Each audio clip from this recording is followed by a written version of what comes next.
वसीम, मैं आपको बताऊं कि जब बचपन में हम क्रिकेट खेलते थे घर के दालान में या सैन में। जी सर। अच्छा, तो क्राइसिस होती थी, कभी बल्ला नहीं होता था, कभी बॉल नहीं होती थी। तो बल्ले का तो थोड़ा बहुत हम हल निकाल लेते थे, कोई भी चौकोर सी लकड़ी जो है ना काट के उसका बल्ला बना लेते थे। अच्छा, बॉल हमारा सबसे कीमती एसेट होता था, क्योंकि इर्द गिर्द गंदम होती थी। तो जब क्रिकेट के दौरान बॉल चली जाती थी, गुम हो जाती थी, यूजुअली अक्सर बॉल गुम हो जाती थी, तो वो हमारा बड़ा सैड दिन होता था।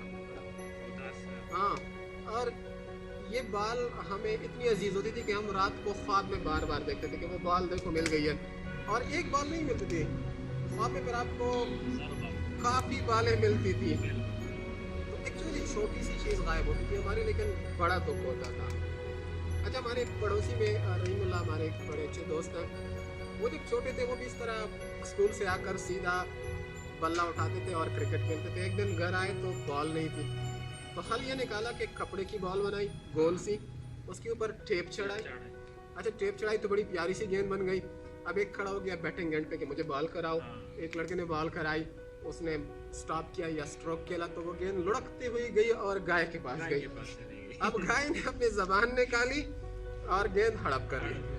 अब सारे घर के बच्चे गाय के गिर्द जमा हो गए, कोई मिन्नतें कर रहा है, कोई घास ला रहा है कि कहीं ये बाल की जान छोड़ दे, लेकिन गाय ने वो गेंद खा ली। अच्छा, उनका जो सबसे कीमती एसेट था वो मिनटों में राख हो गया।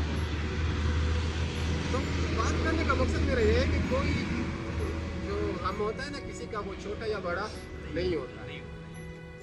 अब हमारे पड़ोस में एक बच्चा वफात पा गया, कोई 2-3 दिन की उसकी उम्र होगी। तो हमने कहा कि मैं ताज़ियत के लिए चलती हूँ। मैंने कहा मैं 2-3 दिन का ही तो बच्चा था, इसके लिए भी ताज़ियत के लिए जाना पड़ेगा। हमने एक बड़ी गहरी बात की। उसने कहा कि बेटा, अगर छोटे नहीं जिएंगे तो बड़े कहाँ से आएंगे। तो ये बात है कि हमें दूसरे के दुख अक्सर छोटे लगते हैं। हर शख्स का दुख उसकी बर्दाश्त के मुताबिक होता है। अच्छा, दुख जो है ना, ये शेयर करने की चीज़ है। ये दुख बांटा करें आपस में, इससे आपका गम हल्का हो जाता है। खुशी बांटने से दुगनी हो जाएगी और गम बांटने से कम हो जाएगा।